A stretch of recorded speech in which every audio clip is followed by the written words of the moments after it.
welcome to the Over 50 Health and Wellness Podcast. I'm your host, Kevin English. I'm a certified personal trainer and nutrition coach, and my mission is to help you get into the best shape of your life, regardless of your age, so that you can show up in life as the healthiest, strongest, most vital version of yourself. Today we have another edition of the Coach's Corner, so no guest today, it's just me, and we'll be back next week with our regular interview format. But here's what we're covering in today's episode. I start out by giving you my top 10 tips to help you stick with your New Year's resolution this year, and then I spend a few minutes discussing my new online programming option and why those might or might not be a good option for you. Okay, let's do this. Time to get on with today's show.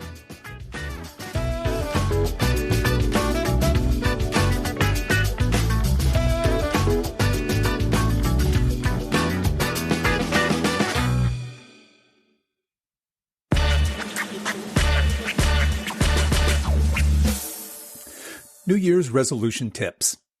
I'm not personally a big New Year's Eve resolution guy, but it seems I'm in the minority. According to one study I read, 26 million people made a weight loss resolution starting January 1st this year. Now, statistics tell us, unfortunately, that the vast majority of these resolutioners will fail to reach the utopia of long-term weight loss.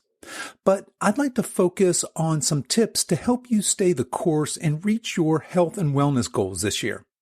So here are my top 10 tips to help you create meaningful lifelong change with this year's resolution. First up is knowing your why. Why do you want to lose weight or get in shape? What's the driving motivation behind that desire? Your why is the driving force behind your purpose, and it's what will inspire you to take action even when your motivation fails. You may need to dig through several layers to discover your true why. Start by asking yourself why your resolution matters to you, and then ask why that's important, and then why that's important until you get to the raw emotional reason you want to change. So, for example, someone who makes a resolution to get in shape this year might ask themselves why that's important to them. Maybe they say because they want to look better. Then they'd need to ask why looking better is important to them. And they might say something like, I want to feel more confident about my body. So the next step would be to ask why feeling more confident about your body is important.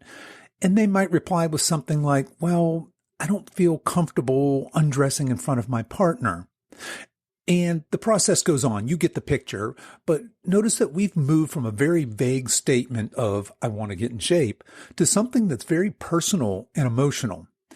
And knowing your why and knowing why you want something will help you get through the rough patches when you're feeling overwhelmed, stressed out, or unmotivated. And speaking of motivation, my second tip is not to overly rely on motivation. Most everyone is super motivated the first week of January. They think to themselves, this is it, new year, new me, look out world, here I come. But motivation is a fickle friend at best. And this is one of the main reasons so many people give up on their health resolutions so early. Someone might be gung-ho to lose weight in the first 2 weeks of January, but after depriving themselves of the foods they love and feeling hungry all the time, only to see the scale move an eager pound or two, they give up. Now, we could spend the rest of this podcast discussing why this type of dieting is a bad idea altogether, but let's just focus on the motivation part of this for now. The flip side of motivation is willpower and patience. You need to be able to make tough choices even when you don't feel motivated, especially when you don't feel motivated. And this, along with patience, helps refill your motivation bucket. Quite often, we feel proud of ourselves for resisting temptation or doing that workout, even though we really didn't feel like it at the time.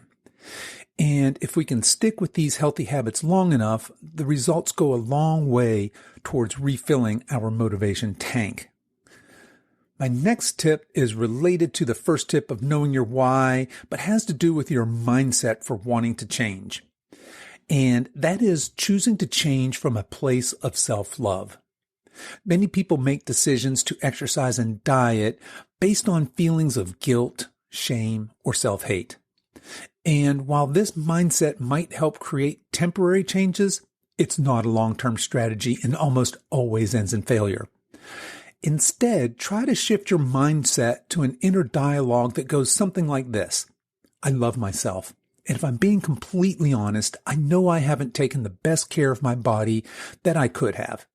And I'm making a resolution to start to honor my body by taking actions that serve my health and well-being. Creating and maintaining this mindset is the cornerstone of any long-term sustainable resolution. My next tip is to surround yourself with supportive people. It's critical to have a support group who understands you and your goals and actively inspires you, motivates you, and holds you accountable. This could be your family, friends, or a local gym. Another fantastic resource for building and maintaining a supportive community is online. Things like Facebook groups and Instagram are great ways to meet people with similar goals and challenges and to share your struggles and wins with. Next up is choosing a specific, realistic goal. Having a goal of losing weight or getting back in shape might be realistic, but it's not very specific. A good metric when setting goals is to use the SMART acronym. So that's S-M-A-R-T, where the S stands for specific, the M for measurable, the A for attainable, the R for relevant, and the T for time-bound. So going back to our resolutioner who has a goal of losing weight, we might redefine that resolution to something like, I want to lose 10 pounds by March 1st. That simple rephrasing ticks all of the boxes of the SMART acronym. Now that your resolution has a SMART goal, it's time to break your goal down into smaller steps. For someone who has a weight loss goal, that might include researching what type of diet works best for you, maybe consulting or hiring a nutrition coach, shopping for appropriate foods, scheduling weigh-ins, deciding how you'll track and measure success, etc.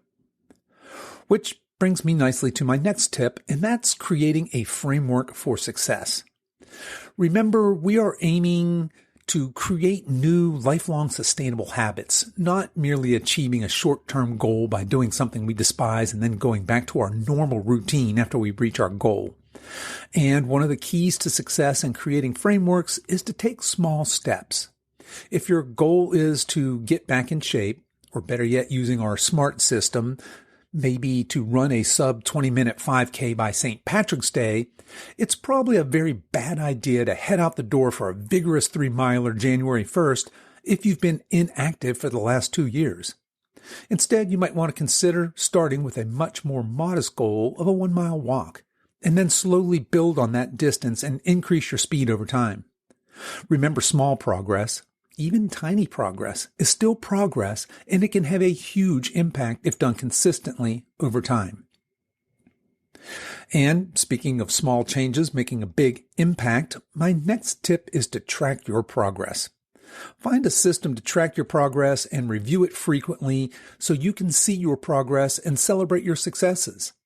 Another benefit of tracking is you can see when you start to stall and you can adjust your programs and frameworks to get you back on track. And that brings me nicely to my next tip, and that's recognizing that it's okay to modify your resolution. Your resolution isn't set in stone, and it should not be an all-or-nothing proposal. Instead, keep an open mind and be willing to modify if needed. For example, if your resolution has you going to the gym 4 days a week, but then you get a promotion at work and your schedule becomes crazy, be okay modifying that to maybe hit the gym 1 day on the weekends and then committing to 2 home workouts a week. In this example, you've made modifications instead of quitting, which is absolutely a win. Plus, remember that you're in this for the long haul, as in forever, and your life situation will undoubtedly change, and you can then modify again as needed. And my very last tip to help you stay on track with this year's resolutions is to learn from your mistakes. You will screw up. You'll fall off the wagon, so to speak. But when this happens, practice self-compassion and don't beat yourself up. Instead, ask yourself why that happened and dispassionately examine what you can do to prevent this from happening in the future. So there you have it. Those are my top 10 tips for sticking with your health-related New Year's resolutions this year. The big takeaway is to change your mindset, to recreate new, healthy, lifelong habits of actually becoming the person who practices taking care of themselves from a place of self-love and compassion.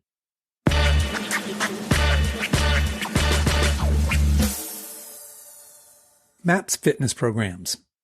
So in the last edition of the Coach's Corner, I mentioned that I have partnered up with MAPS Fitness Products to offer you folks the absolute best in online exercise programs.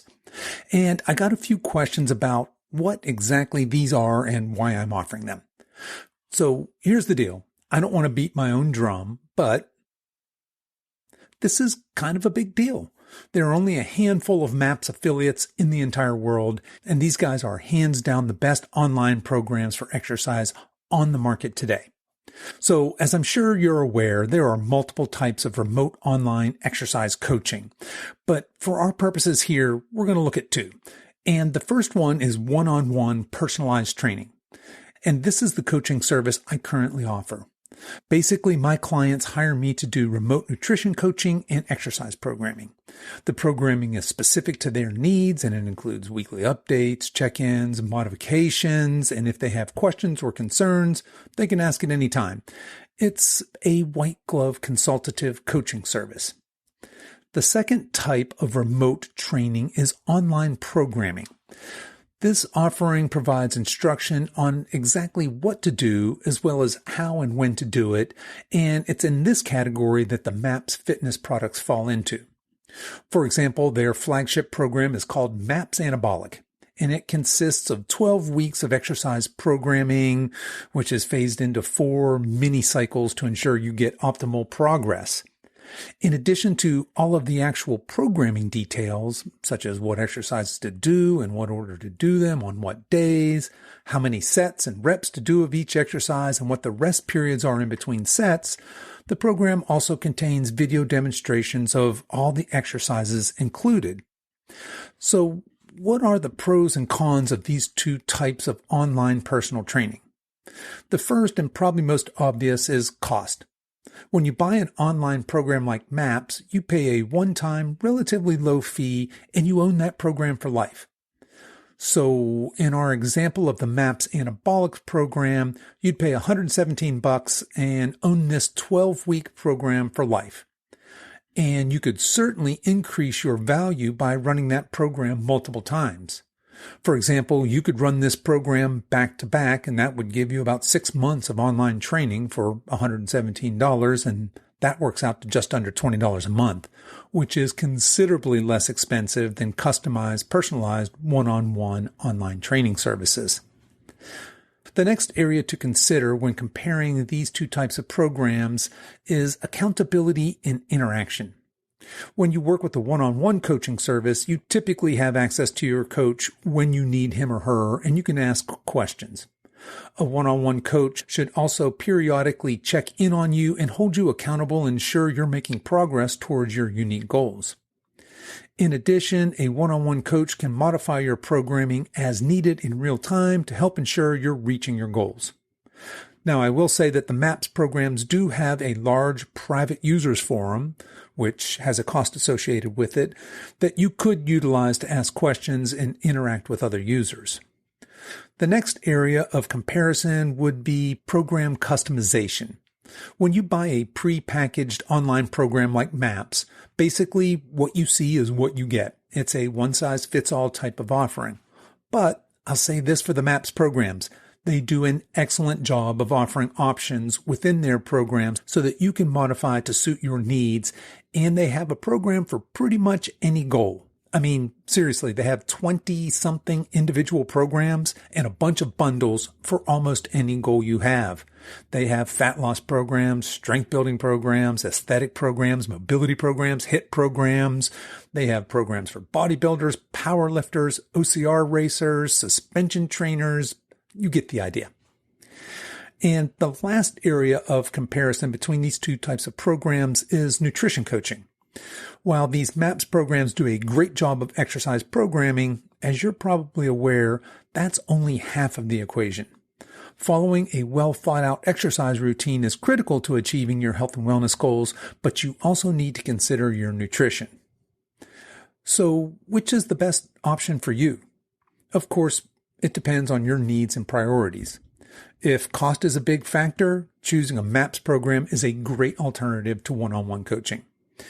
If nutrition coaching, accountability, and the ability to interact with someone who is intimately familiar with your needs and goals is important, then one-on-one coaching might be the best bet for you. Or you might consider a hybrid approach. I have a coaching service called MAPS Nutrition that would allow you to choose whichever MAPS program best suits you and still have access to me for nutrition coaching, as well as any exercise or programming questions that might come up along the way. This is less expensive than my traditional one-on-one service, but still gives you full nutrition coaching services, as well as access to me for any questions or concerns about your MAPS exercise program or nutrition as you go along. So if you do decide to go with one of the MAPS programs, how do you decide which one is the best for you? As I mentioned earlier, MAPS Anabolic is their flagship program and is a great starting place for those of you that are already familiar with strength training. So a very common sequence of programs would look something like this. Start with MAPS Anabolic and run that for 12 weeks. Then move on to MAPS Performance, and that's a 12-week program, and then run MAPS Aesthetic, which is about a 10-week program. And that would give you almost 9 months of excellent programming, and once you finish this cycle, you could simply go back to Anabolic and start that all over again. Another option is if you're just starting out in a strength training journey, they have MAPS Starter and MAPS Starter Bundle, and that might be a better choice for you. At any rate, you can find all of that information over at silveredgefitness.com/coaching. You can scroll through all of those options, click on them, read the descriptions, and see which one might work best for you. I hope that helps. And if you'd like to discuss what option might work best for you, just shoot me an email and let me know what your goals and priorities are, and I'll do my best to help you along on your health and fitness journey. My email is coach@silveredgefitness.com.